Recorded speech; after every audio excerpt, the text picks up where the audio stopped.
dusoma aya magambo akurikira mu gitabo cy'ibihamya by'itorero avuga ngo umuvumba w'amategeko y'icyumweru uri kuza mu buryo butagaragara. Abayobozi barahisha ikibazo nyakuri, kandi benshi mu bifatanyije n'uwo muvumba ntibari kubona neza aho werekeza. Ukwigaragaza k'uwo muvumba kuroroheje ndetse kurasa n'ukwa Gikristo, ariko igihe uyu muvumba uzavuga uzagaragaza umwuka nk'uw'ikiyoka. Mu gihe ku ruhande rw'abarepublike bigaragaza ko batemera ikibazo cy'indagurika ry'ibihe, ku ruhande rw'abademokrate nicyo kibazo cya mbere bo bavuga ko bagomba gukemura baramutse bayoboye Leta Zunze Ubumwe za Amerika. Reka turebe uyu mukandida witwa Joe Biden w'ishyaka ry'abademokrate avuga ku kibazo cy'indagurika ry'ibihe.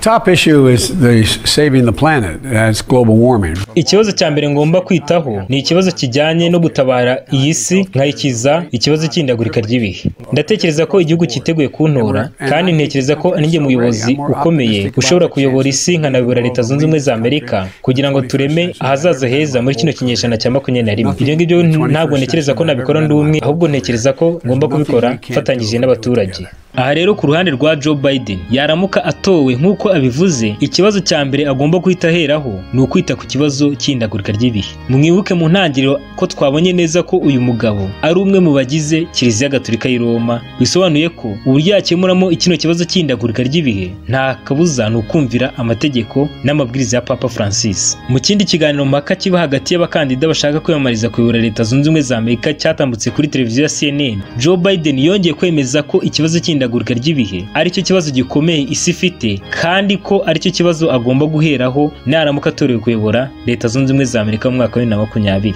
Yavuze ko azanasubiza Leta Zunze Ubumwe za Amerika mu masezerano y'i Paris yiga ku kibazo cy'indagurika ry'ibihe. Reka dukurikirane ano magambo ye nanone yongera kuvuga ibyo ngibyo.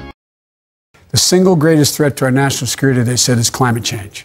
Single greatest threat to our national security. Ikibazo gikomeye cyane isi yose ifite ni ikibazo cy'indagurika ry'ibihe. Nicyo kibazo gikomeye cyane isi ifite. Kubera yuko uko abantu bakomeza kuba impunzi kubw'ikibazo cy'indagurika ry'ibihe, kubera yuko uko ibirwa bikomeza kugenda birengerwa. Reka twumve aya magambo y'umusenateri Bernie Sanders asaba ko abantu bagomba gutora umugatolika Joe Biden, kubera ko avuga ko ari we ugomba kubageza ku gisubizo by'ibibazo Amerika ifite kino gihe. Our great nation is now living in an unprecedented moment. Igihugu cyacu gikomeye kiri mu bihe bidasanzwe kandi bitigeze bibaho. Turimo turabura n'ikibazo kijyanye n'ubuzima mu buryo bukomeye, kandi dufite ikibazo cyo kugwa k'ubukungu bw'isi yose. Dufite ikibazo gikomeye kijyanye n'irondaruhu,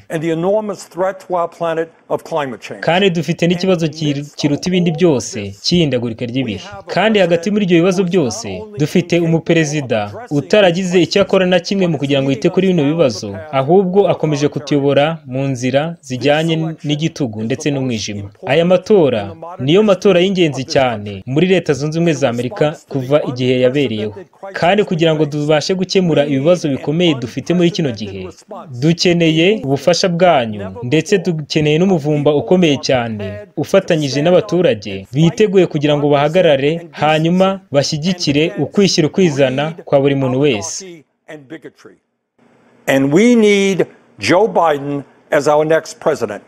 Dukeneye Joe Biden kuba perezida wacu wa Leta Zunze Ubumwe za Amerika ugomba gukurikiraho. Hari ikindi kandi tutagomba kwirengagiza. Uyu mukandida wa Democrat Joe Biden yatoye umugore witwa Kamala Harris ngo abe ari uba vice perezida mu gihe uno mugabo yaba ari utowe kuyobora Leta Zunze Ubumwe za Amerika. Aramutse atowe nibwo bwa mbere mu mateka y'igihugu cya Leta Zunze Ubumwe za Amerika cyaba kigize umugore wa mbere ufite ububasha bukomeye muri Leta Zunze Ubumwe za Amerika, kubera ko yaba ari we vice perezida wa mbere w'umugore ubayeho, ikintu kitigeze kibaho na rimwe mu mateka ya Leta Zunze Ubumwe za Amerika. Igitabo cyitwa Integuza volume ya 5 kuri page ya 15 hari amagambo yanditswemo yakuwe mu gitabo cy'urwibutso n'Integuza cya Ellen White. Amagambo avuga ngo igihe abagore n'abakobwa bazahabwa ubutware mu buyobozi bw'idini n'ubwa leta, kizaba ari ikimenyetso cy'uko Yesu aje. Ababikora rero ubwo nuko biba bimeze, barasohoza ubuhanuzi. If you are worried about the future of this planet and climate change, join us. Niba ufite ubwoba bujyanye n'ahazaza h'uyu mubumbe ndetse n'indagurika ry'ibihe, ngwino wifatanye natwe. This is a generation that believes in the need to deal with the crisis of climate change. Iki ni igisekuru cyizera yuko tugomba kwita ku kibazo kijyanye n'ihindagurika ry'ibihe. Aha rero nizera ko ikibazo cy'ihindagurika ry'ikirere kigiye kugira uruhare rukomeye mu matora yo muri Leta Zunze Ubumwe za Amerika 2020 kandi ko umuntu ugomba gutorwa byanze bikunze agomba kuba umuntu utanga igisubizo abaturage bafite. Niyo mpamvu mu ntambara ikomeye batubwiye amagambo avuga ngo ndetse no muri Amerika yigenga ubwayo abategetsi abanyamategeko mu rwego rwo kwiyegereza abaturage bazubahiriza ibyo rubanda rushaka bahatira abantu kurunguka ku munsi wa mbere w'icyumweru.